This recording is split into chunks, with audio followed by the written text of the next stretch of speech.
Okay, good morning, everybody. Hi. Think about the UN. Welcome to this very special webinar that we have crafted for everybody here today. We have people trickling in from, I think, about 9 cities across the country. We have people from Chennai, from Mumbai, from Delhi, from Bangalore, of course, from many other different spaces. Very happy that so many of you could make it, especially given the festival weekend that we just had with Varma Lakshmi and with Rakhi just yesterday. So thank you all for making it and for being here today. It's really, really lovely to have each of you here.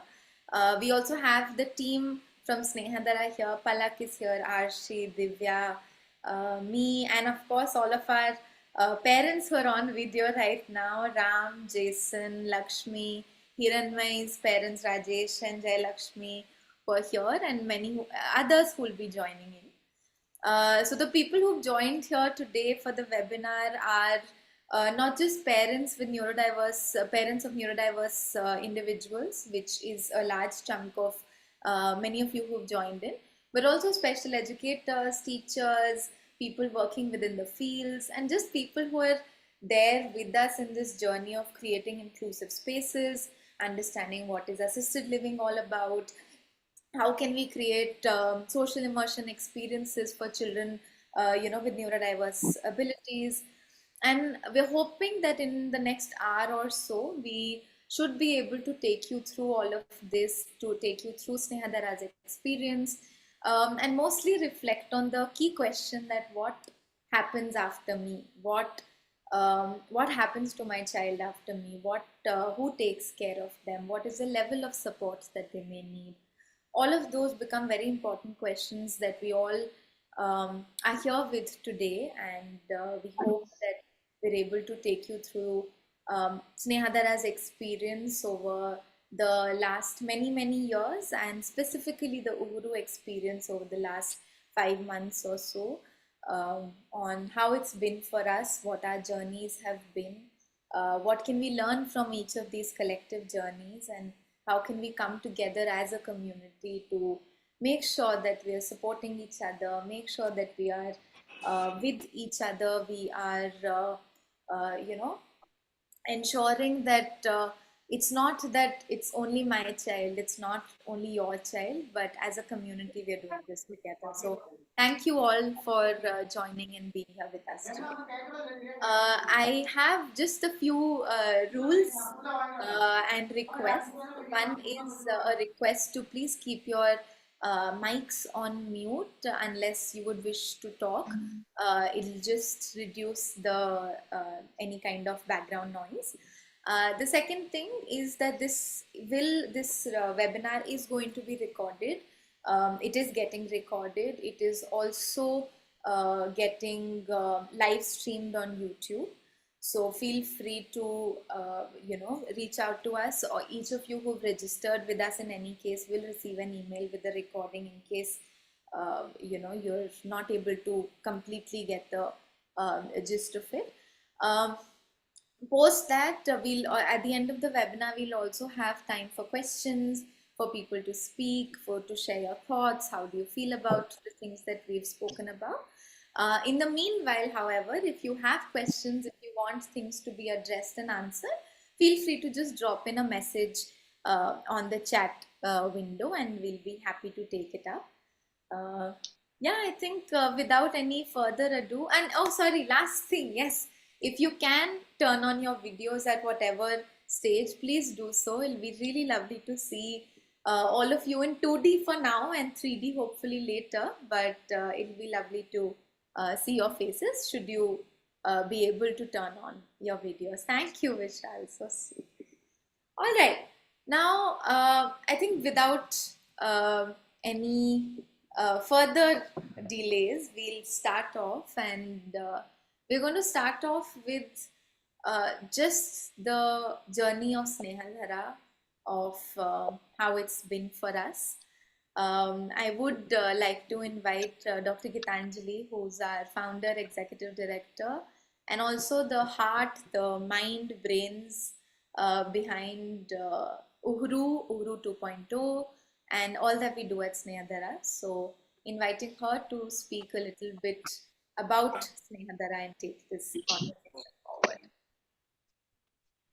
Good morning to everyone. This is like a home party for me. I get to see all the lovely people who've been a part of this journey. So for them, it's going to be a repeat telecast. But nevertheless, I think these are important conversations. And each one of us who have started thinking about what assisted living would mean for our children are an important contributor to a conversation like this. So just really lovely to have you all on a Sunday morning, whatever be the reason that you're here. For some of us, it would be, I just need to be here because I don't know what else to do in the morning, or it could be, I want to participate in this to see how I can contribute into this conversation. And for some of us, it could just be, we just have to show up, we don't have a choice. So, whatever be the reason, I think this space is really a space where all of us need to arrive and belong together. And I think on that note, the first thing that I'd like to talk about is, why is this question important at all? Why are we talking so much about assisted living? What is this what after me question? When does one ask this question? Does this question have to be asked when the child is 18? Is this a question that we have to attempt answering earlier? So I think some of those things become very important in how this uh, conversation or how this space on assisted living can be held. I think, in my opinion, the need for skilling in assisted living is a very, very important, a very urgent question. We keep asking, like Yashu said, what are the systems? What are the support systems that we may need when we're talking about assisted living for a young adult?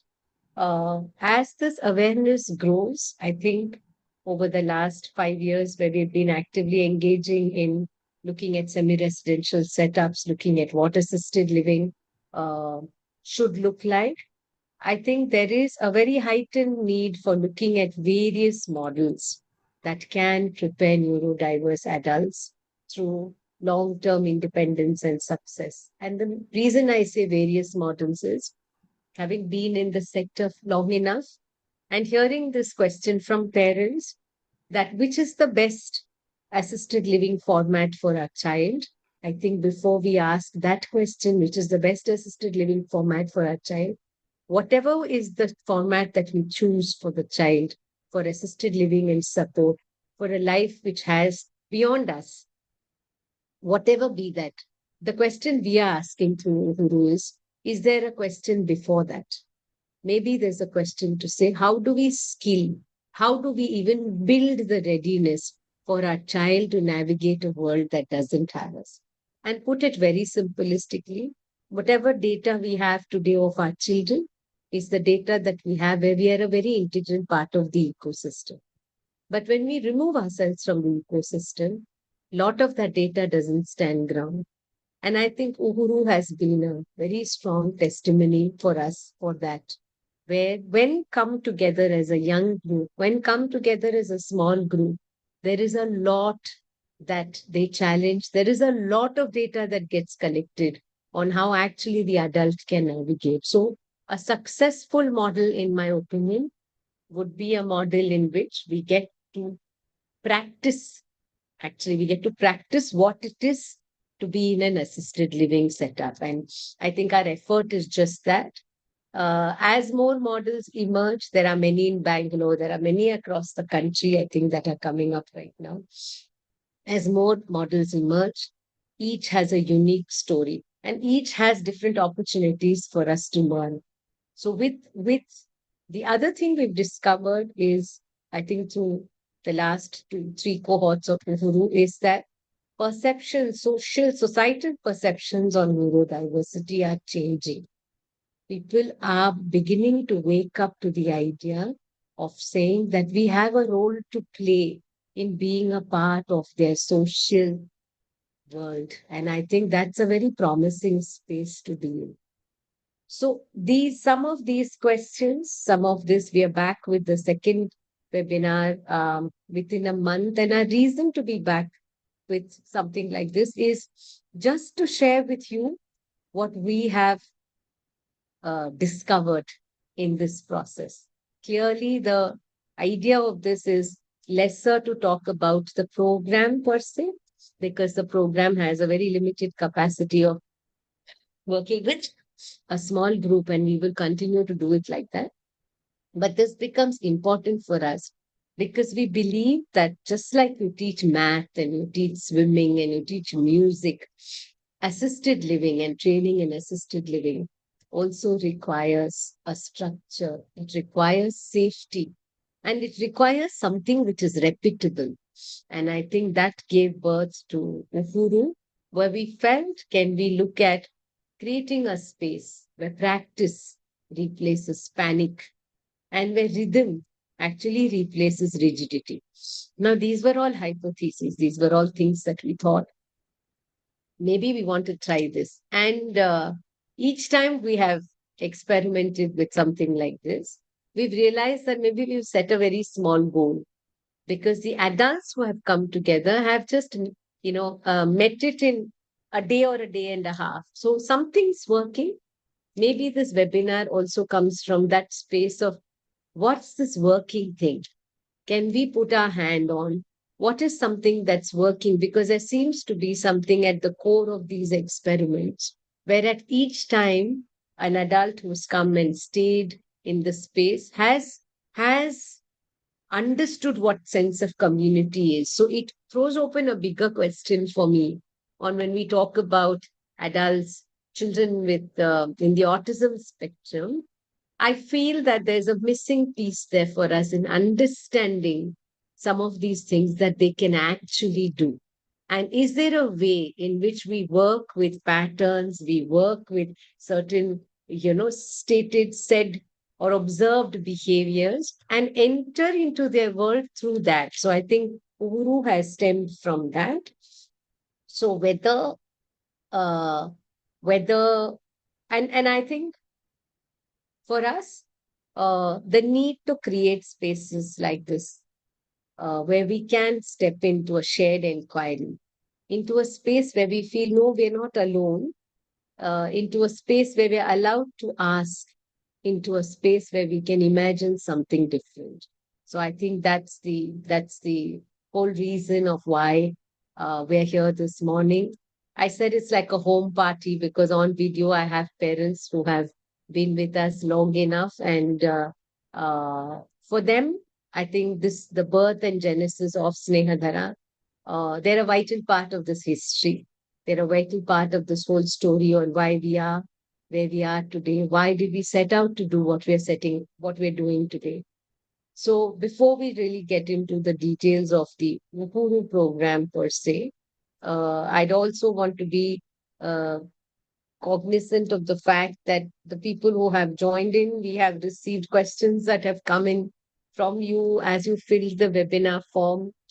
It would be nice for us to have you with your videos on, if you can turn them on, just so that there's a conversation that we can make here by looking at each other. Nevertheless, after I take you through a little bit on what this whole program is, we will open the floor for people to ask questions. I do know the pressing question that's coming for everybody is, how do we know that our child is going to adjust? How do we know that the child is going to adapt to this? Is the space open to children who are nonverbal? Is this space, does it manage behavioral issues? How do we know that the child is getting independent? I think these have been some of the top questions that are coming. This is a space where all these questions and more are welcome.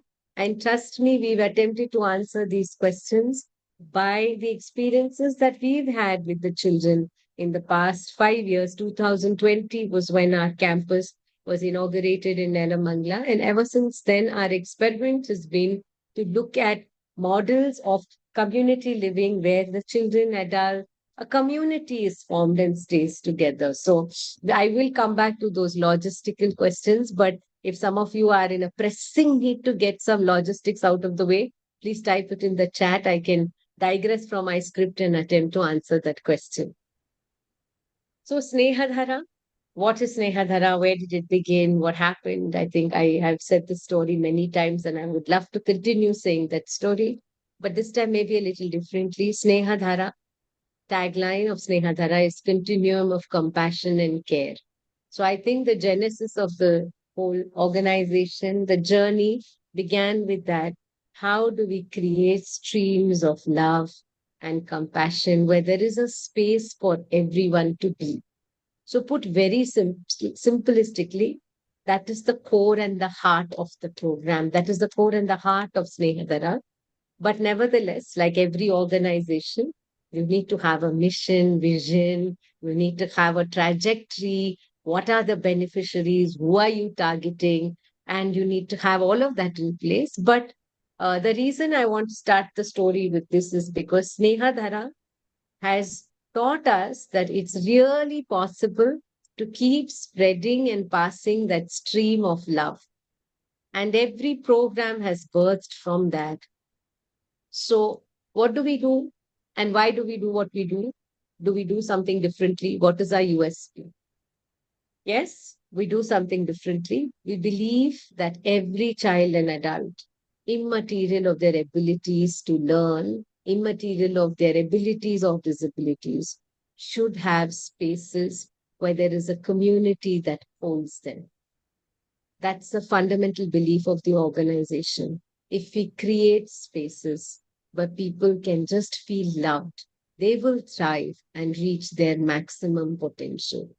That is the core of where Snehadhara is. How do we do this? We decided to say if you have to create spaces where everyone can thrive, then the methodology has to be something which is very accessible to all. What better than the arts? So arts practices is the methodology with which we work. Put very simplistically, our life is full of music, drama, dance, visual art, rhythm, storytelling, and every other thing that comes under the ambit of art, because we look at the arts as a lens of appreciating the aesthetics of the world around us, of the children around us, of the families around us. So we began with this idea to say, let's first start holding spaces and creating a community like this. And whoever comes into this community is an equal contributor into the system. I think with every Uhuru that has happened, we're more than convinced that a space like this can only thrive if everyone who's invested in this space is an equal stakeholder in this. Be it for 1 week, be it for 26 days, be it for 4 days. I think the learnings have been there for us. We began in a very modest, independent bungalow in JP Nagar in the year 2012. Little did we realize that we'll be fighting neighbors and fighting to keep the space on. And I think our battle with inclusion started from the word go. And each of the challenges that the organization faced, I think, only strengthened our resolve on what does it mean to stay the course. So we began as a day boarding space, but even before Snehadhara had birthed as an organization, one thing was very clear for us to say when we talk of children with neurodiverse needs, why don't they have or enjoy the privileges of what other children enjoy as well? Why don't they have pajama parties? Why are there no sleepovers for these children? So, these questions actually gave birth to many programs that we did.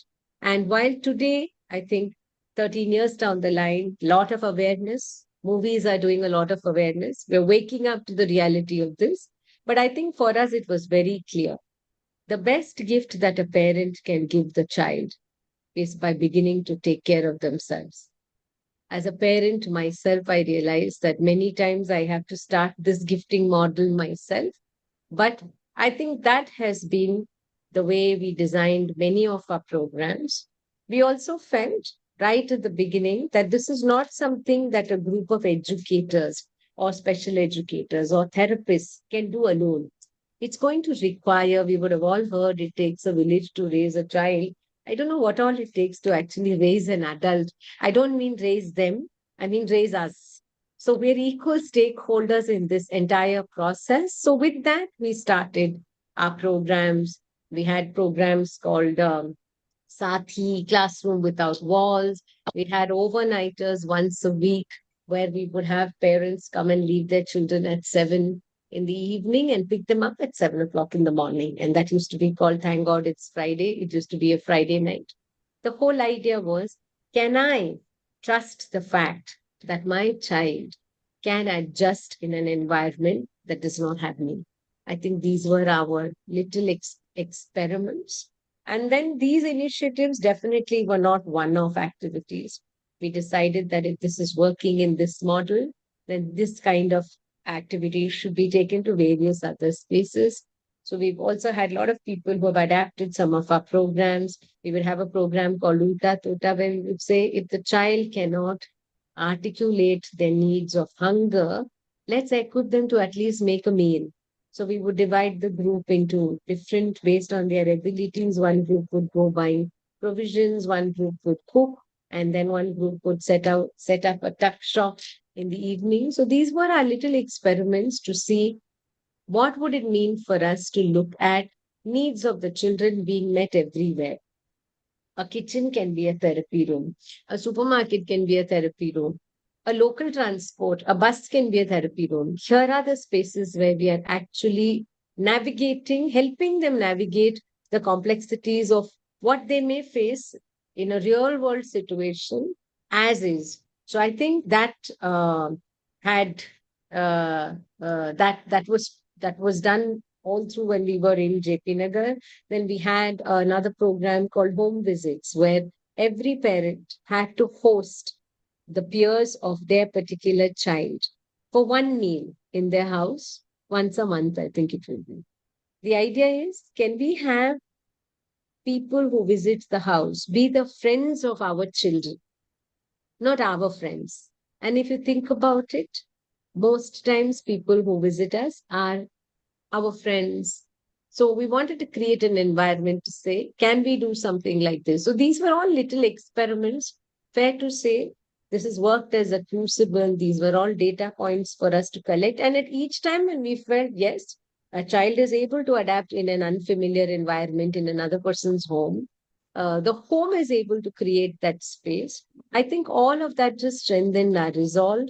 And in 2020, when we built our campus in Nelamangala, which is in the outskirts of Bangalore. For those of you who are not from Bangalore, we moved from the overnighters to our semi-residential model of beginning with one night stay, like the children would come on Monday, go back on Tuesday, then come on Wednesday, go back on Thursday. And that moved on to a 4-day Monday to Thursday program. What did we achieve in that? We saw that the children were able to understand making their own beds, preparing meals together, working in large group circles. Most importantly, they began trusting each other. And I think for us, that was a reason enough to be able to say, yes, if they can adapt to a space like this. And trust me, I don't think we've had in the 4-day program, I don't think we've had any parent coming and staying with us even for one night. We trusted the fact that the adult would adapt, and that's exactly what happened. Um, from there, we moved to saying April and May of this year, we said, if this is what it's going to be, what would it take for us to uh, have a longer duration and see what does it mean if the parent is just not in contact with the adult for as long as 4 weeks? That gave birth to the 26-day program. Again, the question that's often asked to us is, would you go fully residential? Would there be a space where you're going to have them continuously stay? Would there be like an institution where we can send our adult? My answer then was also no. My answer continues to be no. What is important for us in the journey that we are set out on is to see how do we prime and prepare the adult for whatever future has in store. And then the 26-day program, which happened in 2 cohorts in the month of April and May, was transformative in every way. not just for the children, for us as a team, for parents who got together as a community.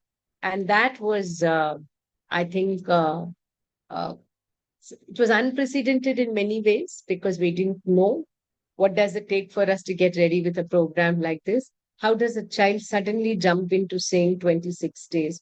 Is the child going to miss home? Is the home going to miss the child? And I'm saying child, I mean, just out of my habit of working with children, I often call everybody child. But we're talking about adults who were, I think the starting age group for the cohort was 18, 16 to 18, and our oldest was 44, 43, 44. So we felt that, and when we did this program, something very remarkable unfolded. We witnessed that community living not just does not transform just as skills, but it was very transformative for every individual adult.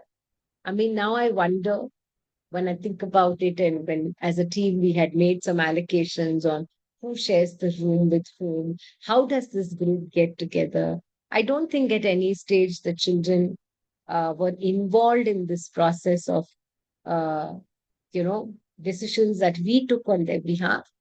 But how did they go with what was planned for them? And I think how did they go so beautifully with what was planned for them? So, fast forward to May, the second cohort was quite easy because those who were a part of the first cohort almost came in as they claim and own the space. So we didn't have to do, we realized in the second cohort that it was a very automatic process. From day 3 onwards, the adults knew what they needed to do. They emerged much stronger. So one of the things that we were experimenting with the 26 days, uh, what is the changes that we see in the adult after 26 days of living together in a community? And our only way of kind of coming back to that hypothesis of change or transformation was when we had many of our first cohort children come back to us. We could see where the starting point is. The baseline had clearly shifted.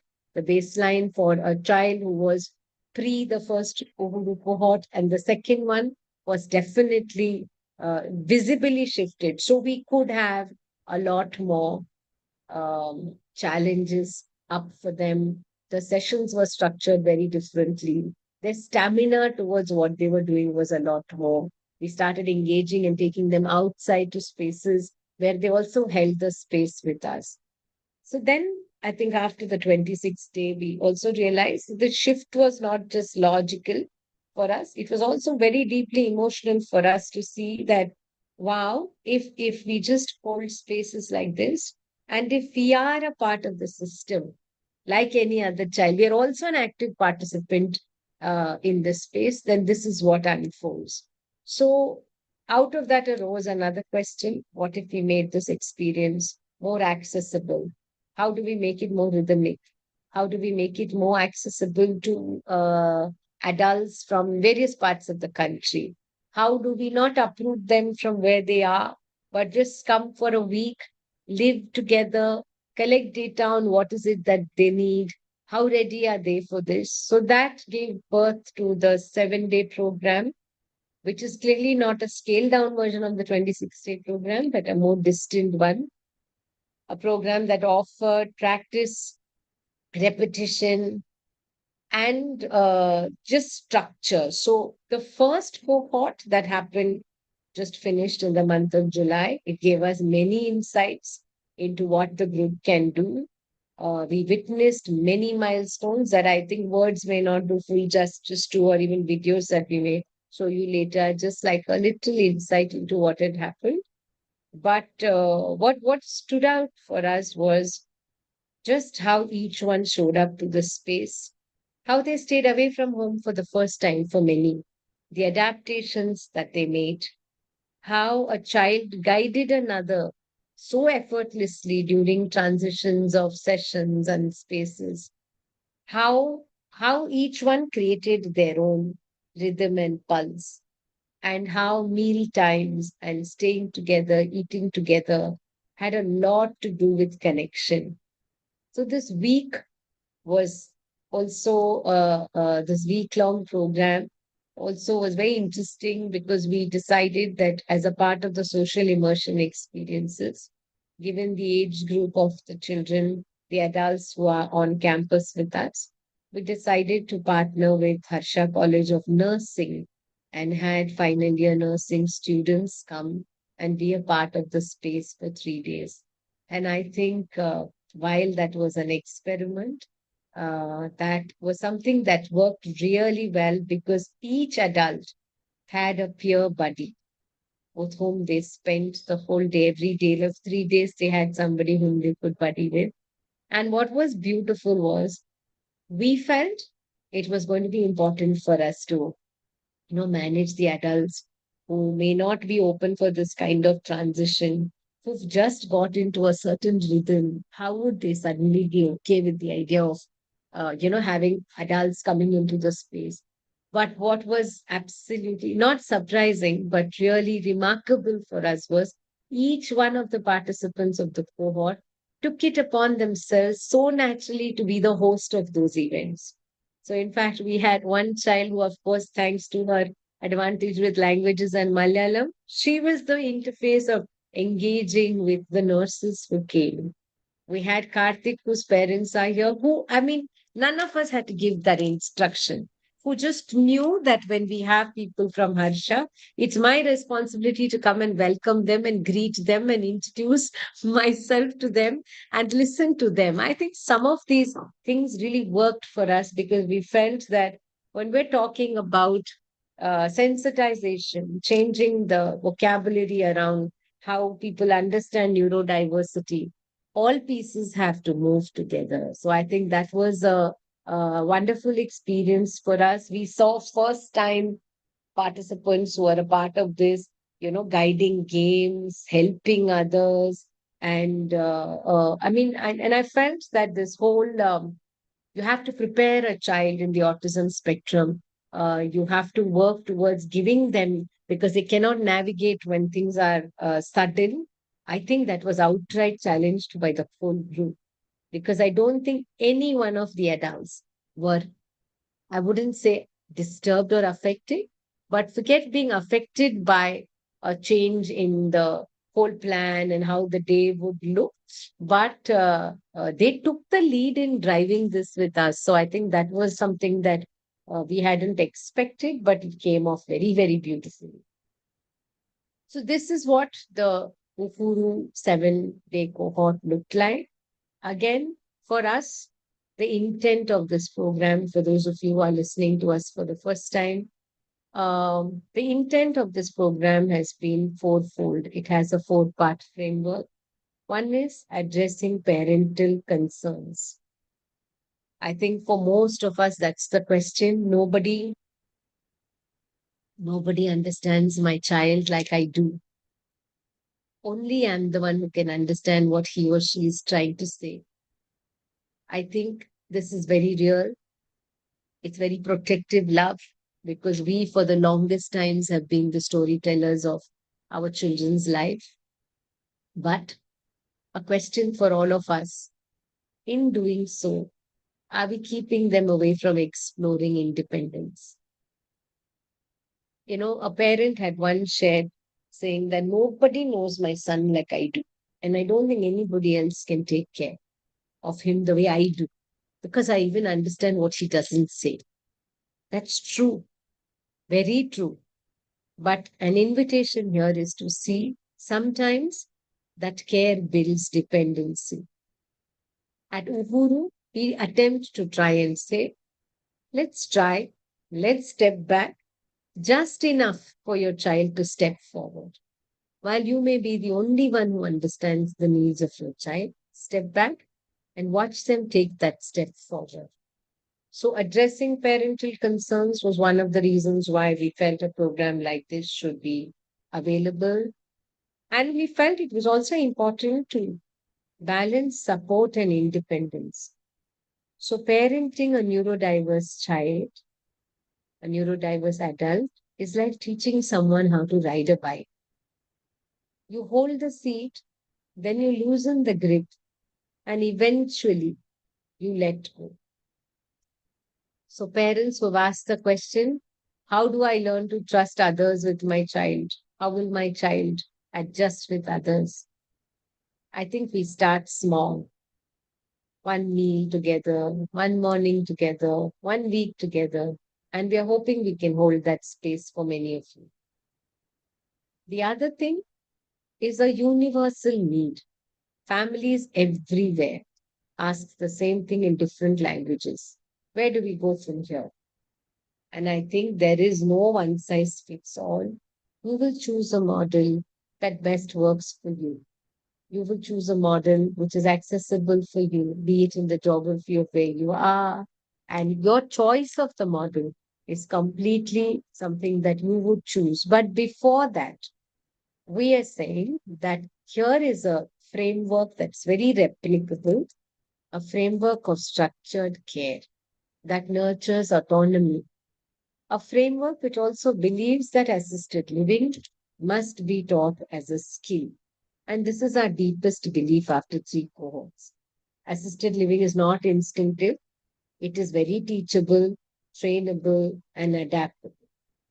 And honestly, for many parents who have been a part of the admission meetings, and we speak to every parent who has expressed their interest, we will be speaking to each one of you who have registered for the webinar as well.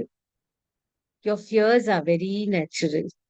We're not trying to replace the parent. We're trying to rehearse life while you're still around. And we want to be a part of that rehearsal just for you to know how has your child showed up to this.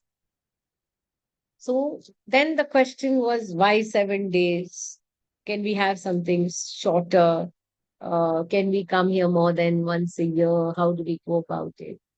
So for us, the 7 day model is a very sustainable offering where we feel that we don't want to uproot the child or the adult from where they're already poor. Because clearly for us, our goal is not to look at vocational space placements, employability. That's not something that we are set out to do. There are beautiful work of that sort that's happening across organizations in the city, and there are a lot of organizations doing that very actively. For us, we felt, can we create a 7 day offering where a child can step away safely, where we can rehearse life skills as a community and return back home with renewed confidence. And with this, what really comes free is a 1 week of time for the parent to just pause and rest.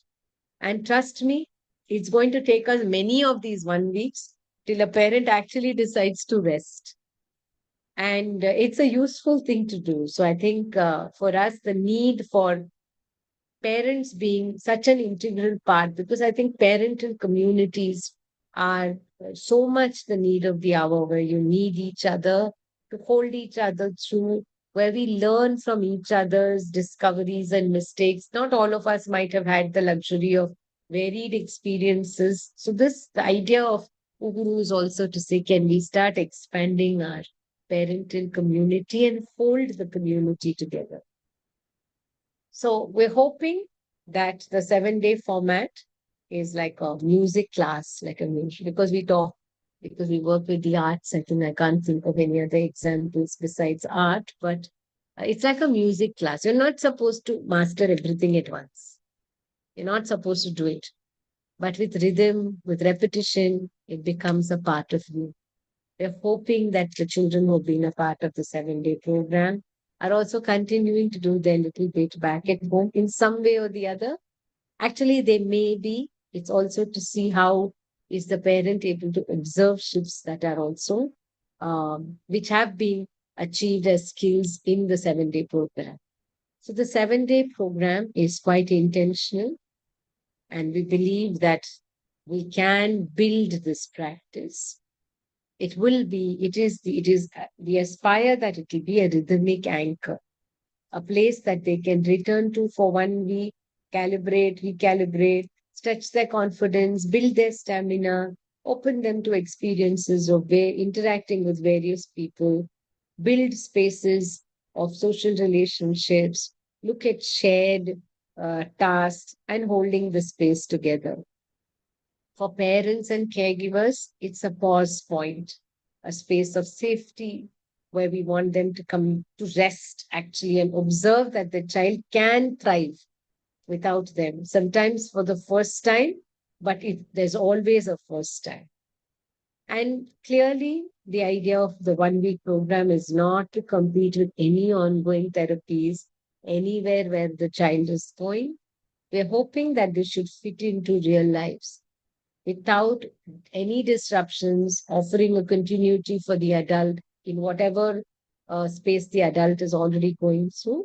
It's not an alternate path at all. It's just a space where we can come and build relationships. And beyond this program, we're also trying to see what is it that was possible, what is it that is possible in your home, in the school the child may be going through, and to the organization the child is going through. So, what we've created here is clearly not a final answer. We've created a living template, a way to hold assisted living as something that can be trained. So, we just hope that parents who are here on the call have questions, are already thinking about this, are already uh, finding solutions that would best work for them. And so, what really happens in these 7 days? Like, this is all the heart of the program. But yes, the pertinent question will be all this is fine, all this love and all that is fine. But can you tell us what do they do for those 7 days? This is what they do in those 7 days. A day is interwoven with strands of sessions which are conducted through art-based practices. Then there is, so these are the four things that happens in the 7 days. Sessions together as a group, where the language of those sessions are the language of the arts. Independent living, where each of the children have to take care of themselves, manage their space, manage each other. Community living, setting up the table, helping in the kitchen, cutting vegetables. So everybody who's a part of this community is a contributor to it in any and every way. So the child could have limited mobility, but there is an opportunity for the child here possibly to sit and wipe cups after dinners over, or to contribute, to make the child and the adult feel that you're a equal contributor. Equity, in my understanding, also means not just about creating equal opportunities, but making you feel that you're an equal contributor. So the whole program is designed to ensure that are there opportunities for every participant to contribute into this system. Parents often ask us that question: how will they manage day to day? How do we start beginning with life skills? They've never stayed without us. They can't brush on their own. They're not in a position to, they need help with even basic activities of daily living. I think in the admission stage itself, when we speak to parents, one is sit down and understand where the child is, and also look at what's the kind of support that we can do for them within where they are. So it's not that everyone who's a part of this program can independently manage their needs. Um, the special focus in the 7 day are the social immersion experiences, where we bring groups from outside into the space as peer buddies. And also, we take the adults and the participants to spaces outside of the campus as well, based on just how the group has come together. And we also work with government schools and semi-aided, aided schools in the neighborhood. So some of them are a part of those programs as well. And for us, I think being also given that uh, this is something that we are working towards actively trying to build a framework for. We have made sure that the learnings across these two cohorts are well documented. We do look at a few indicators to see how this is working for the participant. What is the progress that they have made with their activities of daily living? How are they with community participation? What's the vocational engagement that they do? How are they able to regulate their emotions in this space?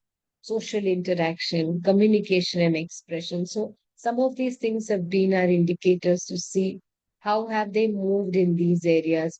How do we mark this? Again, depending on where each child or each participant is. These are not just data points for us, they're actually stories of becoming, moments where we felt our own fears and our own limitations of their capability actually came in the way of many of them achieving this like with a lot of ease. And for Ubuntu, we will be also sharing the link to the website page. Should some of you be interested in the research findings that have happened across the three cohorts we've done so far, we've also looked at how has this moved. How soon did it take for one cohort or from the second cohort for the entire group to move? So these outcomes of this research in many ways, while the sample size may be quite small, it could be just 26 days or 1 week is not a measure. But for us, it was enough for us to see what's actually happening. How do we document this story? So this is what the whole program is. And I'm going to take a bit of a pause and open the floor a little bit to questions, if any, coming in from the parents. And then we'd like to show you what a guru actually looks like by showing you a very small AD.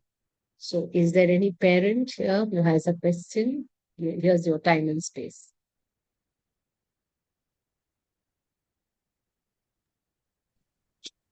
Ma'am, good morning. Ma'am, how do you deal with triggers? Uh, I have to see you. I would like to know your name, please. Priya, ma'am. Priya. Okay. Yeah. No, it actually, can you say a little more, Priya? Can you expand on your question? How do you deal with triggers, meaning how do you deal with behavioral triggers?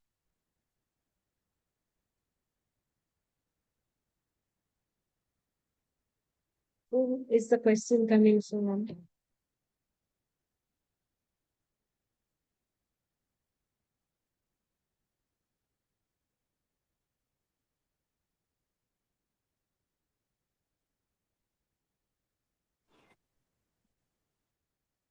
Can you yeah, who is the question coming from?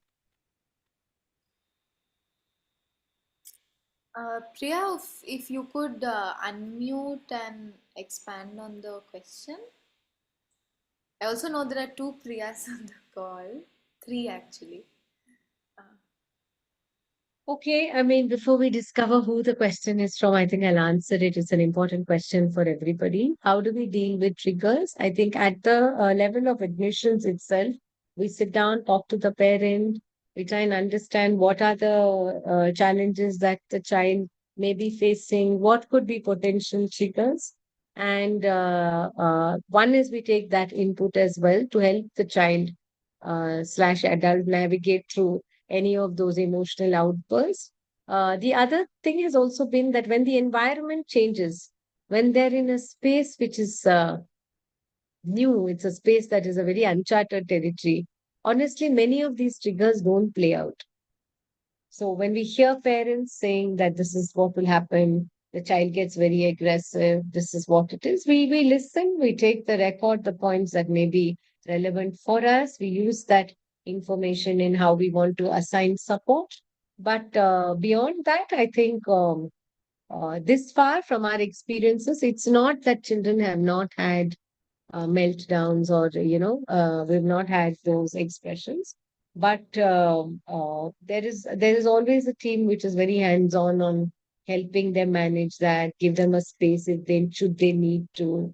In many ways we keep contracting and recontracting before every session on what are going to be the rules, how are we going to work together. So yeah, is there diet food available as my yes for almost all the parents who may have this question? The kitchen does work with it's a community kitchen, so we do have the provision of managing the diets that are being followed by for the child at home.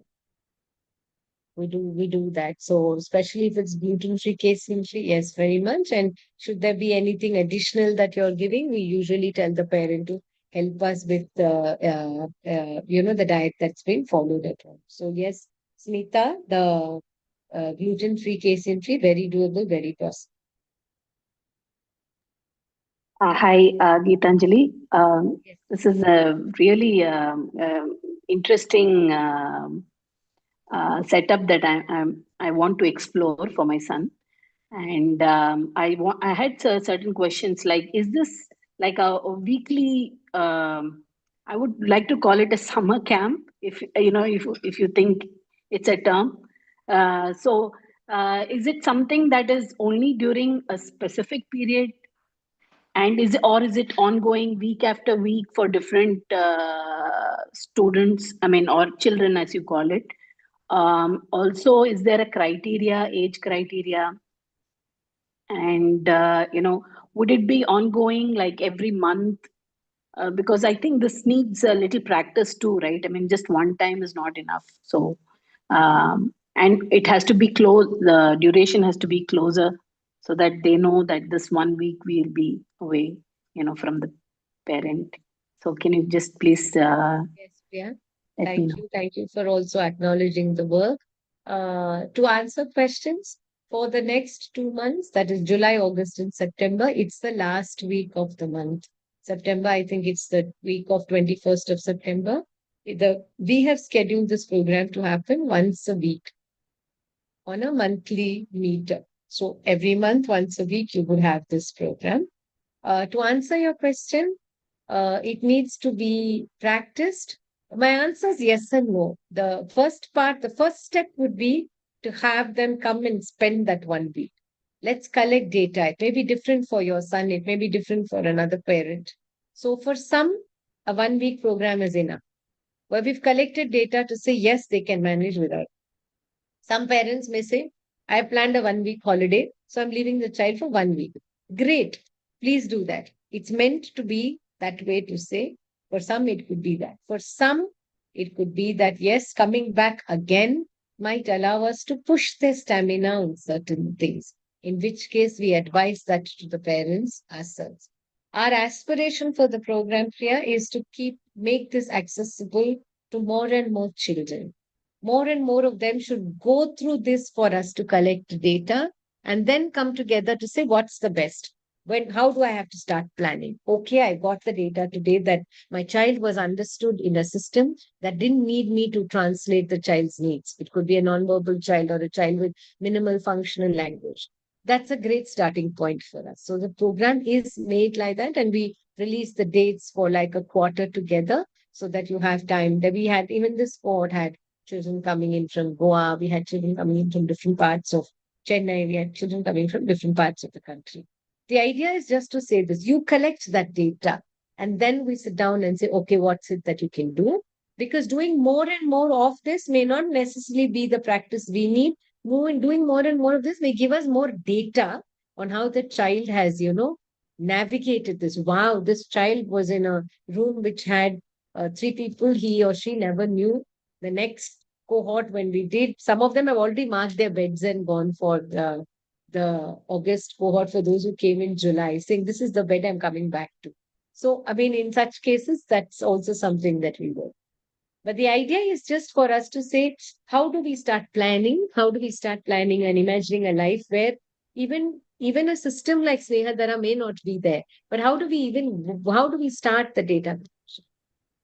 I hope I've answered Yeah, this. yeah. I mean, yes, you have answered my question, and also I wanted to ask you, would there be a yearly, because we need to plan. We've never thought about this earlier, Yes, so we need. I mean, something coming in September probably is too short notice, right? I mean, absolutely. Yeah. so would there be a plan for something in December or January, so that Yes, we can plan our week too, we have to, because absolutely. for people who are outside of Bangalore, uh, you know 100%. We are with you. There will be a yearly calendar. In fact, when we started the 26-day program, we did have a yearly calendar up in place for doing 9 cohorts of the 26-day program. To be very honest and feeling quite safe in this space, this was an experiment to see how does that work, which is the best model for us.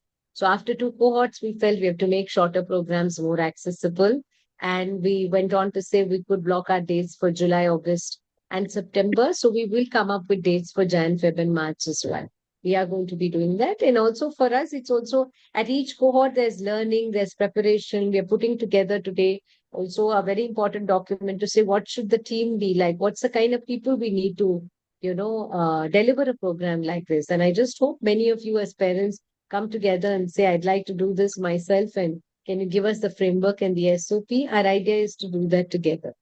To say this is tried and tested, take it, do it. We will support it in whatever way that's required. And I think that's the ripple effect we're attempting to create. But yes, you will have dates for it. Please hint on accommodation capacity and caretakers for in-house kids, ma'am. The rooms have, in any room, we can have 4 adults. So every room will have 4 children. There are 4 beds. It's a beautiful space. Please see the website. It's off the grid. And we'd have caretakers, 1 adult in the room who could either be a faculty member or a caretaker from the caregiver from our team who will be a part of it. So no room will go unmanned by somebody from the team in the nights and through the day whenever they're in the room, because most of the time they're out with activities and they have a very clear structure and a schedule. Yes, some hands coming up. Sneha, Aditya, in any order. Hi, ma'am. I'm Gayatri. Am I audible? Yes. Yeah. Right. I'm from Vijayawada. So, what is the minimum credibility, like credentials, like to be needed for a child to board over there? Like the percentage of independence they need to have, a minimum basic things. See, we need to put the child into a boarding. Yeah, so it's one, it's not boarding, but yes. No, So for I know us, it's just an accommodating for that yeah, week. yeah. The range of skills or the independence has always been something that we sit with each parent and talk. To answer your question, we do have children who are not in a position to bathe, who are fully dependent, where we are bathing, brushing, taking care of their basic needs. We also have adults where they're able to take care of their basic needs, but for them, then the goal becomes on budding another, working as a Yeah. community and being a contributor. So there is no qualification there to say that if the child is, say, diapered, the child can't be here. No, we don't have that as a criteria at all. That's really wonderful. I would love to just explore the place, ma'am. Thank you. Now, you write in, and right after this webinar, you will get an email from us. So Yeah. maybe in touch. And I think the team is also taking note of you and your questions. So they will reach out to you as well. Yeah. Sorry, ma'am. Hi, ma'am. Hi, Okay. just one sec. I'm Yes. so sorry to interrupt. Just in case any of you have not registered for the webinar and are joining the link directly, just requesting you to put your email ID and on your contact number in the chat so that we can reach out to you should you have more questions. There is a question from Jairam. I am going to answer that question a little later, Jairam, but we would definitely like to speak to you and share what our experiences have been. So can you drop your number, or if you have the details, because that's a very pertinent question and that was our worry even when we started. So I'd like to take that question a little later. Yes, I can quickly answer that your question so that you can take up that question later. But quickly, I will tell you, you can answer later. Our experience was very good, and the parents were very happy. In their lifetime, they have not seen their child living alone, in a place like this continuously for 5 days a week. And this initiative was highly successful for us. And the parents are very confident that we never expected. So you underestimated, actually. The parents underestimated. So we are now more confident that we can go ahead with this project and make them much more independent. So we are going for a ADL program. So, but the ADL is much more complex for us to handle. So in this context only, I'm asking this question. So I will answer based on your further queries. Yes. Please leave your number with one of the in the I chat. will give here in the chat Yes. itself. Yes. Okay. Is that okay for you? Yes, please. Yes. I'd also like to listen to what your experience was. I'm sure there'll be mutual learnings. Sorry, I don't know if questions are on the chat and it's moving too quickly. One of you have to tell me. You have a question, Aditya? Yeah, thank you, ma'am. This is father of Aditya. Yeah, Uh, okay. so my question is, actually, my son is on some medications. So medication will be taken care of, I guess. The second part of the question is he's also a little bit hyper and could run here and there. If the door is open, he could run away, kind of a thing. Something that we are worried about. So if you could answer that. Yes, surely. The medication has a very clear protocol and an SOP for us. We will sit down, take the details, and medicines are administered. There is a checklist stuck in every room. You will have a live sheet which updates at the end of the day for you to know what it has been for the child as well, for those who have done it as first timers. So that part of it, yes, is taken care of, and we expect parents to just pack and tell us correctly on how the medication is, and that's taken care of for each child. So that should not be an issue. With the child can run away here and there. I think that's something we've also heard from parents. There have been children who have very high on energy, but trust me, when the rules and the norms are set with a lot of loving insistence, they actually come around. And in such situations, when we do our evening walks and other things, we would be uh, very careful and mindful of making sure that there's somebody who's budding that child in case the child runs. So it's also a very open space. So your fear, when you come to the campus, two things will call out to you saying the child can just go away anywhere. It's such an open space. But the other thing, in our experience, has been that they do get it, they understand it, and that's been the success of a model like this working. So, but all our rules, protocols are in place. The main door is locked. A child is never left unmonitored by an adult. And Do you almost, invite volunteering, ma'am?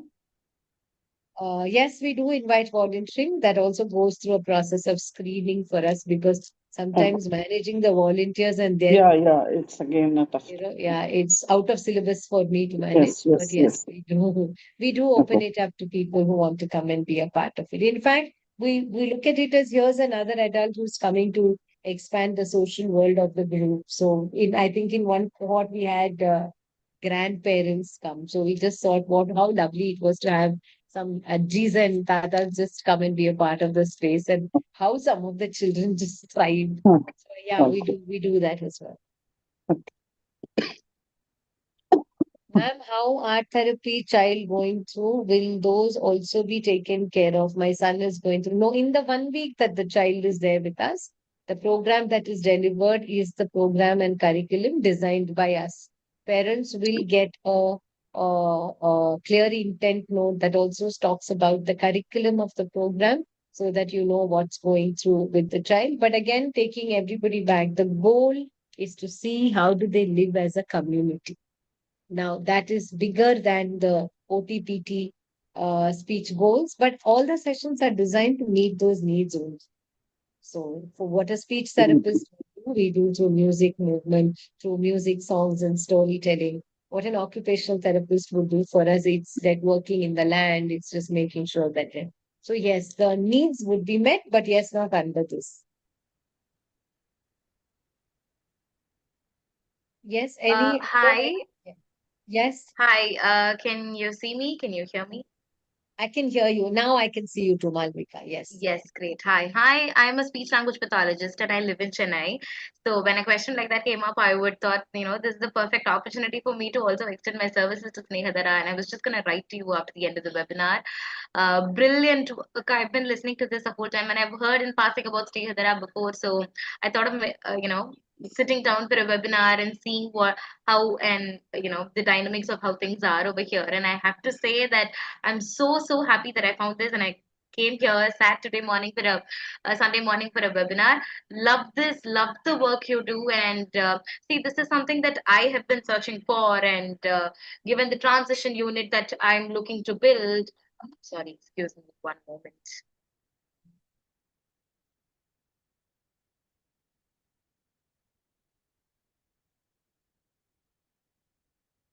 Yeah. the transition unit that I'm looking to build and all of that. So I think this is the perfect place, and I would love to refer more people here. And just following up with the question that came up, I would love to be and extend my services to Snehadara. I'm happy to write to you guys after the end of the webinar, and we can get in touch.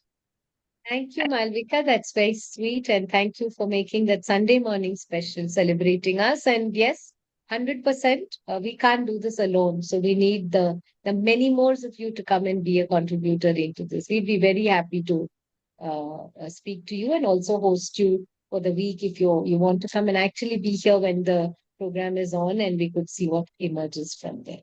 Definitely, definitely. Thank you so much. Yeah. I am going to come to logistics questions on dates, costs, all of that. So parents, just allow me to finish taking some of the other questions.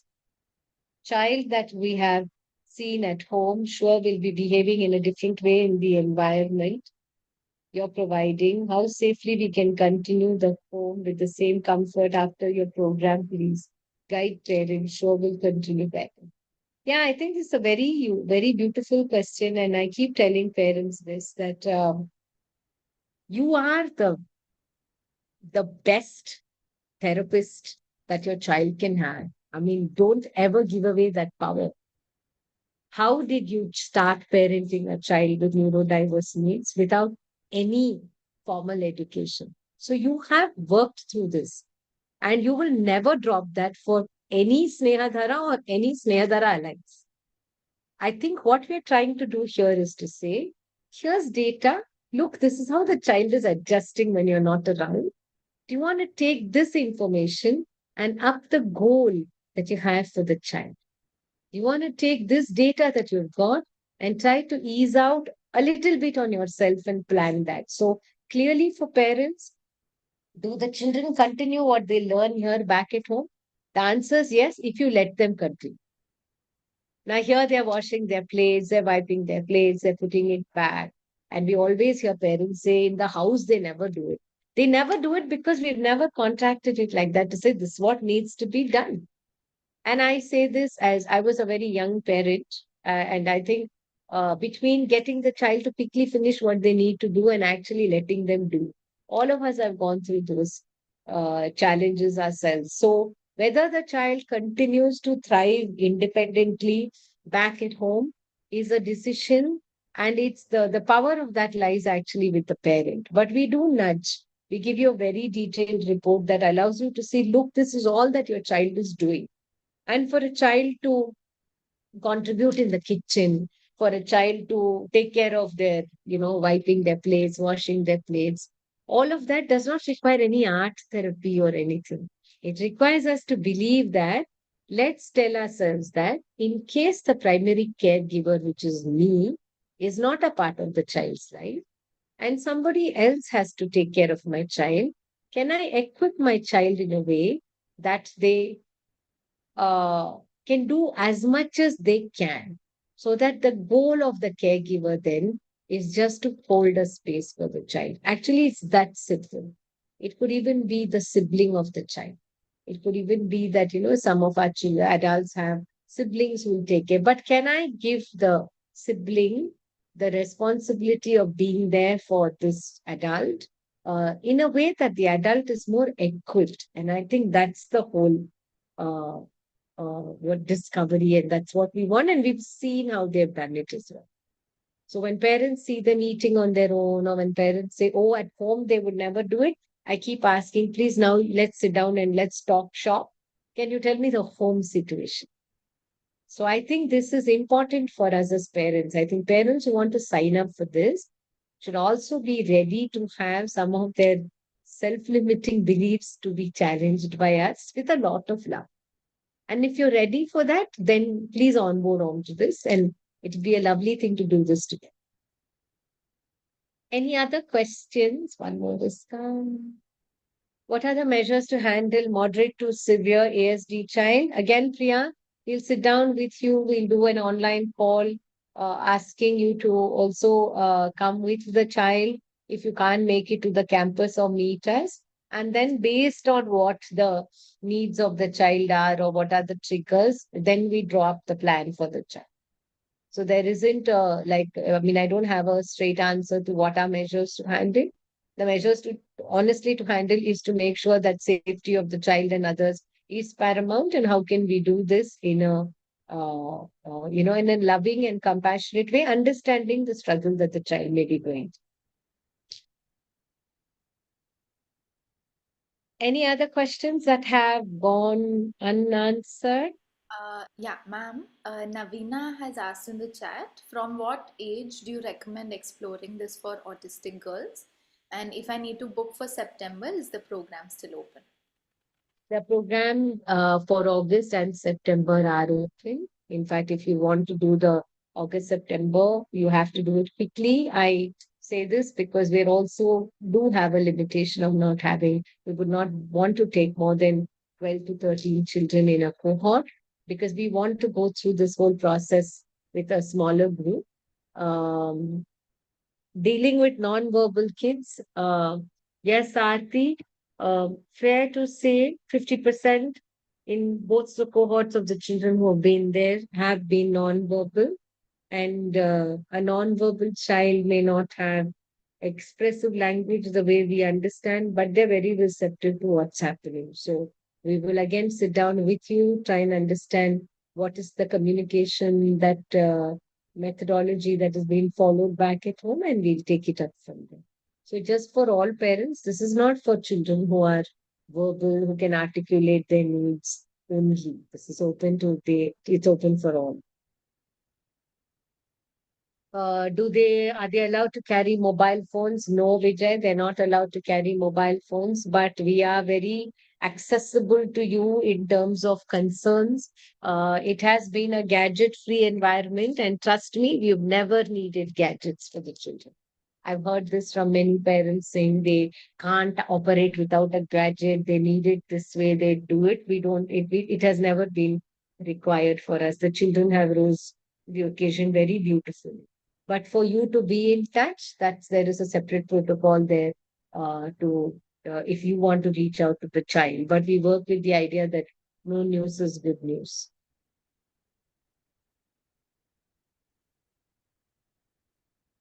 I'm just checking.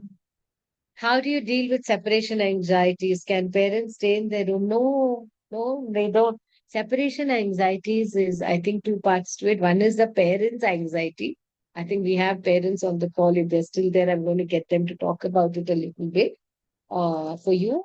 But as far as the adult is concerned, I think they have, in the initial stages when we speak with you and when we try and understand how the child is, what are the needs of the child, we draw that up together with the parent to see how do we want to address things that may emerge with the child staying away from home. We do collect some data from you, but they have, the reason I'm also fumbling so much is we've not had a situation where a child has actually had separation anxieties. I think in the 26-day program was the only time where there was one child who the parent had taken them home for a weekend, Saturday and Sunday. So he assumed the same is going to happen next Saturday and Sunday. So in such a situation, we had to request the parent to come, take them on Saturday and bring them back on Sunday. But that was a long 26-day program. In the 7-day program, it has not showed up yet. Can we track through CCTV? No. From a safety protocol and our IT protocol as well. I'm also wondering, what would you like to track? The whole idea of the program, it's counterintuitive to the program. The whole idea of the program is, can I imagine that my child can be in a space that I have chosen for the child? And can I trust that there are systems that my child will thrive in? So clearly tracking through CCTV does not happen. Can parents see their child on CCTV platform? No. Can we visit them for the 1 week? You come and drop them and you pick them up on the last day. But you can visit them if there is a need if there is a need from the child's point of view or from our point of view that you want them to come, not other way.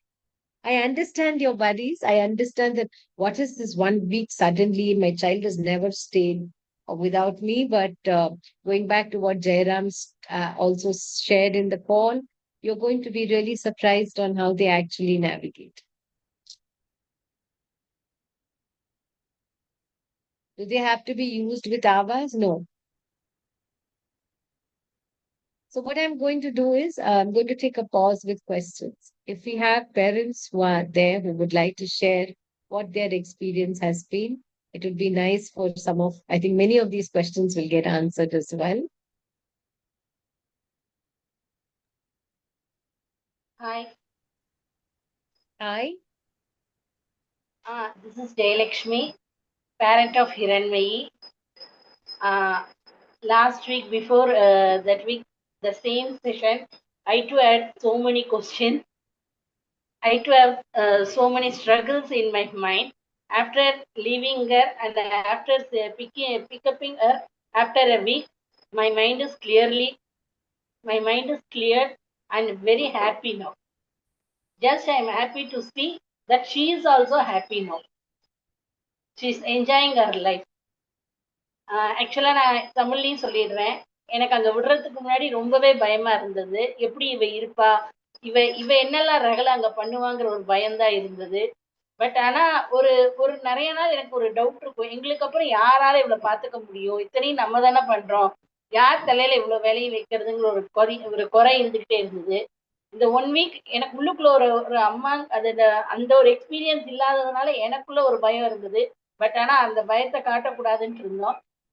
But ஆனா அங்க போய் அந்த அந்த 1 week கழிச்சு அவளை பார்க்கும் போதும் இல்ல இப்ப அந்த முடிஞ்சு இந்த இருக்கிற 1 வீக்லயும் என்னால வந்து அவர்கிட்ட இருக்கிற நிறைய சேஞ்சஸ் என்னால ஃபீல் பண்ண முடியுது.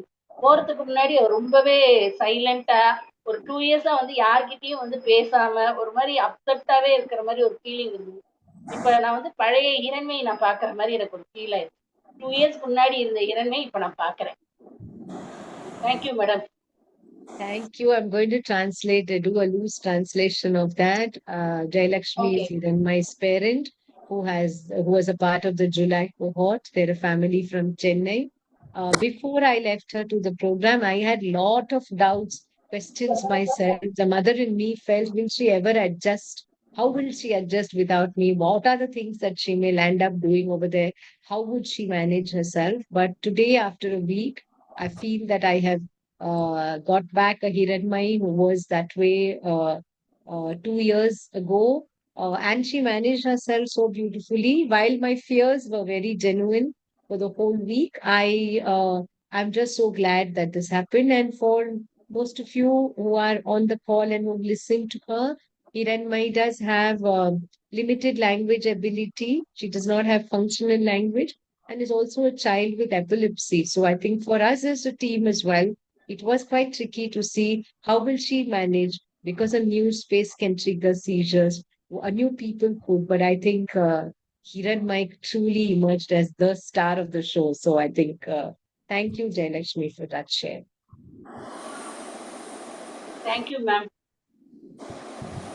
So what I'm going to do is just get you, Priya, again, your question.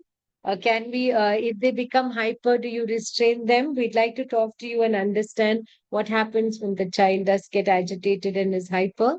And we'll tell you what are the things that we have used in the past and how we have worked through that actually in the past, from giving them their own space and making sure that there's a space for them to go through and emotionally regulate. But we can talk and please reach out to the team and make sure that we are talking to you and also answering your doubts. And thank you for being feeling so safe to bring it all up in this space.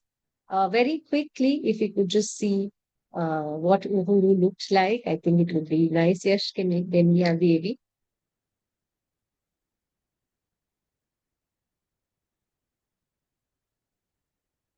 Thank you, Sunita, for your message.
I said to him, but who are you? What are you doing here? What are you doing? Mountain as high as this one, he said to himself, I should be able to see the whole planet at one glance.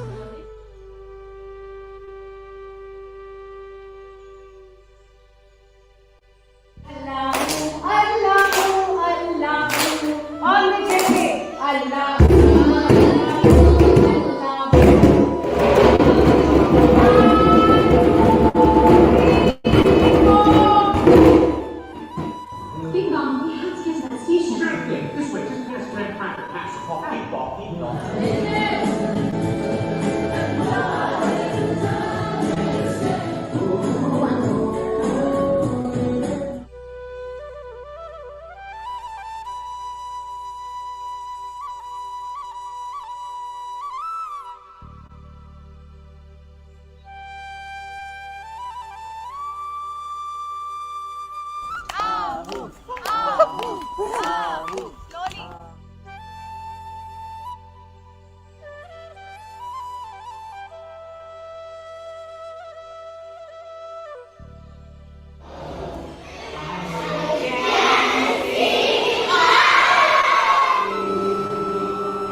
Thank you for that. And just for parents to just get a glimpse of what this program is, what does this look like? What are they talking about? I think this is what the program is.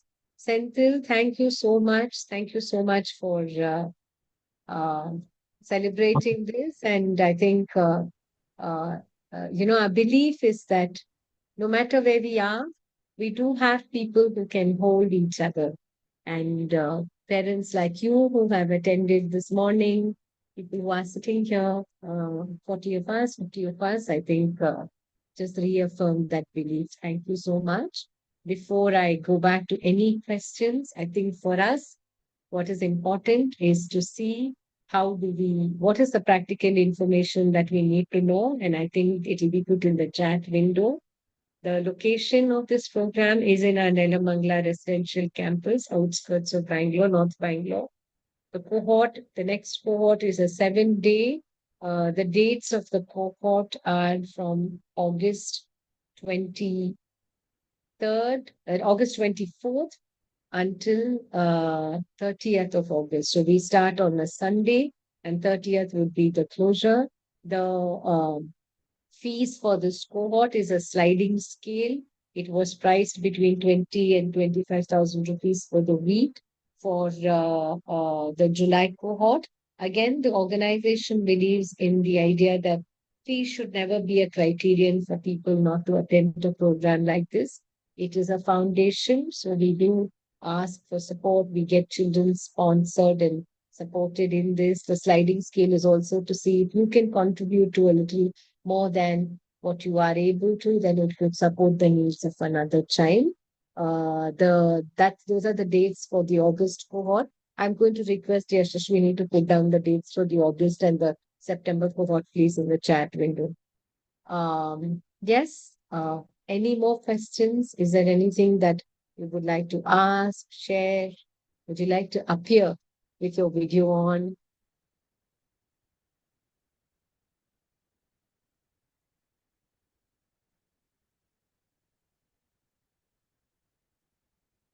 Thank you, Sunita.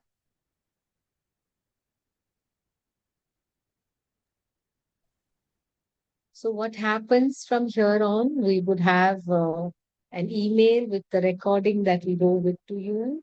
The team will be reaching out to you over tomorrow and day after, in the next 2, 3 days. If you have made up your mind and you would like to make sure that you look at wanting to come for the cohort, please write out back in that email itself. The other thing that would also happen, I think it's a question that had come. If you're in Bangalore and you want to come and visit the campus, then we can arrange for a campus visit that can happen after the 15th of August, that weekend. So maybe a week, I mean, that's what Hiranmay's parents had done. They came in once to visit and just see the campus. Should you feel the need to do that? But if you're registering for the program, then we would immediately get on to a video call with you. Want to meet you once to just understand what it is and set expectations right. If you're considering the August cohort. And for us, dates for Jan, Feb, and in October, November, and December, we would not be having, the dates are not yet announced, at least for the October, November cohort, keeping in mind various other reasons, festivals, breaks, and what works for us. But the Jan to March dates will be announced shortly as well. And for you to consider if you want to look at it. For those of you who want to look at this, uh, an opportunity here would also be if you're looking at the August cohort, there is an opportunity to repeat this in September and see how that is being. So I think some of our July cohort children are going to be coming back to us for August. And we've also mentioned it to the parents of the July cohort that the first preference would be for those who are trying this out for the first time. And so that we also have this. And yes, Sri Vidya, please come to the campus and we look forward to seeing you there. Looks like I have answered questions. Any more questions? So do we need to mail for a visit actually? Yeah. Yeah. What happens is you can mail as soon as today, right after the webinar, the team will send you an email. You could reply back to it and we could look at the visit, because when you visit, you're only going to come and visit a physical space. But that is Okay. should you want to come and visit the space. But that Yashashwini and Palak would be your point of contact. And over the next 2 days, it's very possible for us to organize a campus visit. Okay. Thank you. It's just that it's a shorter week given Independence Day, and like even this was a shorter week for us. But a visit can be organized, and we'll also talk to you to say if you want to come and visit, if you want to meet us, or if you want to meet us physically, then we also have a city office. If you want to put like you want to meet us out of a Zoom call, that's very possible. Just write Oh, into the email that you get. yeah. Thank you. Thank you. Welcome. So bringing this to a closure, I think for all of us, Uhuru is not a quick fix. It's not a checklist to complete. It's a rhythm. It's a pause to come back to again and again. For some, it could just be a break from constant caregiving. For others, it becomes a mirror showing just how much their child can do when trusted. And oftentimes, this becomes a quiet revolution where independence is not wrestled but rehearsed. Many families come seeking rest for their children, but leave with relief for themselves. They leave with a new story, one where their child is not defined by need, but by capability. So, dearest ones, we're not offering solutions. We're offering a space to live the questions with care, with community, and with dignity. We created Uhuru 2.0 for families like yours, but also for organizations, schools, caregiving collectives, and inclusion champions. So if you're watching this and wondering, can we host this where we are? Can our team be trained? Can this become a part of our community fabric? The answer is yes. Call us, invite us, host us, and let's create Uhuru like spaces across cities, towns, and villages. I believe this isn't a luxury, it's a lifeline, a structured, supported space that gives families the time they need to breathe and give adults a chance to rise. So thank you so much for coming in today. Let Uhuru 2.0 be your anchor. And together, let us grow a world where no family has to ask, what after me? Thank you for. Sorry to interrupt you. Do you conduct any workshops for centers who are working with diverse kids? Like if Yes, they have we a do. plan of. Yeah. Yes, we do. Your name? I'm sorry, I can't see you now, so I'm not such a, I can't I'm multitask. You are? I'm Gayatri from Vijayawada. Okay, Gayatri. Yes, we do conduct workshops. We do train teams. We have online offerings. In fact, we have a program called The Art of Rest, which is opening its second batch. It's an online program starting on the 13th of August. So the whole idea is, can we do this and share what our best practices are? So please write in to us, Gayatri, and we could always curate something for you. That's so sweet. Yeah, thank you. Most welcome. Yeah, this is the Art of Rest program that has been put. So please make sure that you can look into it and see if that works for you. Yes, Can you replay it on the screen again? the Art of Rest. Yeah, Yash, can Yes. you put it on that screen?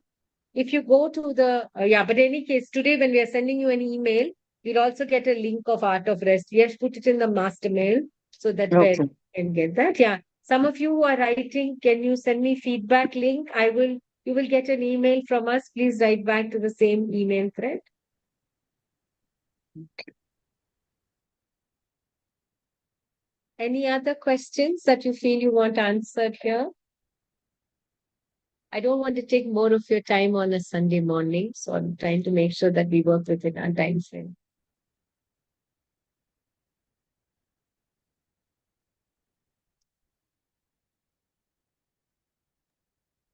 All right, so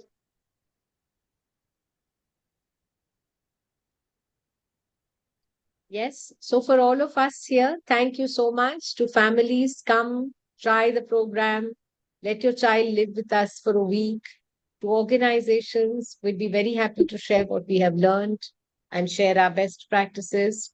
To everyone else, therapists, practitioners, organizations attending this webinar, don't wait for change. Let's practice it. Let's be that change. And we're looking forward to hosting all of you and staying connected. So thank you so much. And thank you so much for such an engaging webinar and keeping your questions alive. And lots of love to each one of you. Thank you.